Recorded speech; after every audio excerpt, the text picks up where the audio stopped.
جمعية الدعوة والإرشاد وتوعية الجاليات بمحافظة بدر।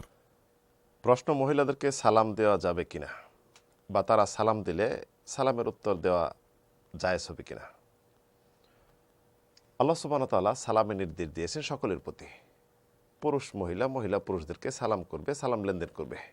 একজন মুসলিমের সাথে সালাম লেনদেন করবে, এটাই নির্দেশ। তবে সালামের উত্তর দেওয়া কিন্তু ওয়াজিব। আল্লাহ সুবহানাহু ওয়া তাআলা সূরা নিসা ইরশাদ করেছেন, ওয়া ইযা হুয়িতুম বিতাহিয়াতিন ফাহাইয়ু বিআহসানি মিনহা আও রুদ্দুহা ইন্নাল্লাহা কানা আলা কুল্লি শাইইন হাসিবা। যদি তোমাদেরকে কেউ সালাম দেয় বা সম্ভাষণ প্রাপ্ত হও, তাহলে এর থেকে আরও উত্তমভাবে ভালোভাবে সালাম দাও, অথবা তাদেরকে উত্তর দিয়ে দেও। আল্লাহ সুবহানাহু ওয়া তাআলা সার্বিক বিষয়ে হিসাব গ্রহণকারী।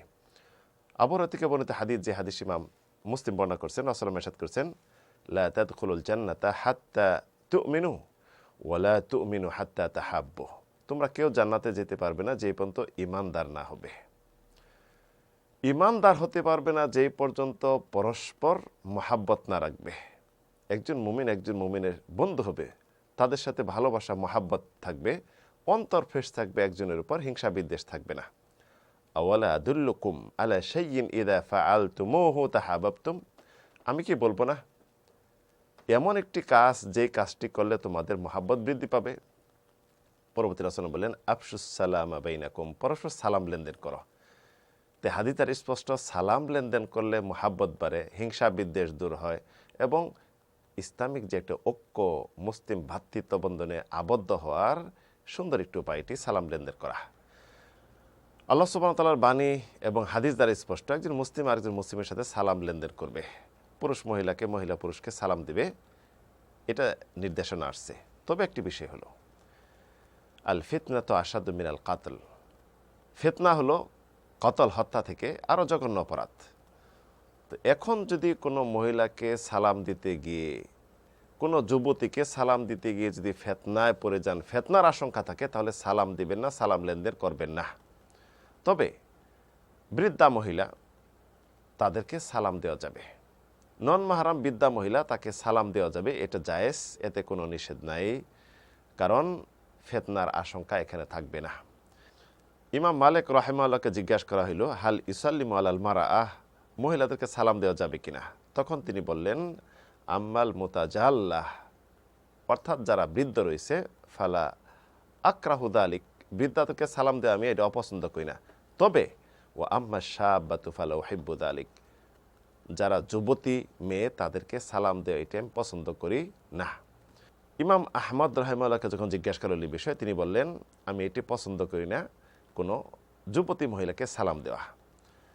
ইমাম আহমদের ছেলে সালেহ, তিনি জিজ্ঞাসা করলেন তার বাবাকে, হাল ইউসাল্লিমু আলাল মারা, মহিলাদেরকে সালাম কি দিব।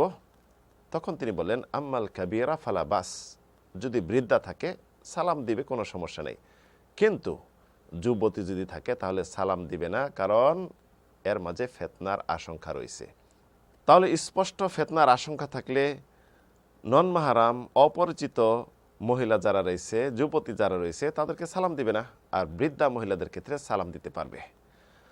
যদি একদল মহিলা থাকে, একদল পুরুষ, পরস্পর সালাম দিবে, এখানে ফিতনার আশঙ্কা বেশি থাকবে না, একদল মহিলাকে সালাম দিতে পারবে। এ বিষয়ে আবু দাউদ হাদিস বর্ণনা করছেন, আসমা বিনতে ইয়াজিদ থেকে বর্ণিত হাদিস, রাসূল সাল্লাল্লাহু আলাইহিসসালাম তিনি মহিলাদের নিকট গমন করলেন, সালাম দিলেন। তিনি বলেন, মাররা আলাইনা রাসূলুল্লাহ সাল্লাল্লাহু আলাইহি সাল্লাম ফি নিসওয়াতিন ফাসাল্লামা আলাইনা, রাসূল সাল্লাল্লাহু আলাইহি সাল্লাম একদল মহিলাদের নিকট দিয়ে গমন করলেন এবং সালাম দিলেন।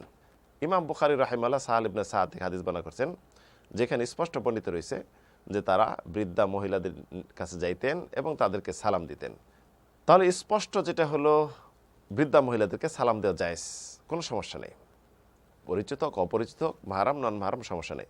তবে যুবতী মহিলা, যুবতী মেয়ে, নন মাহরাম বা পরিচিত নন মাহরাম, অপরিচিত হোক, যেই হোক না কেন, যদি নিজেকে ফিতনা থেকে বাঁচাতে পারে, ফিতনা থেকে নিরাপদ মনে করে, তাহলে সালাম দিবে, অন্যথায় সালাম দিবে না।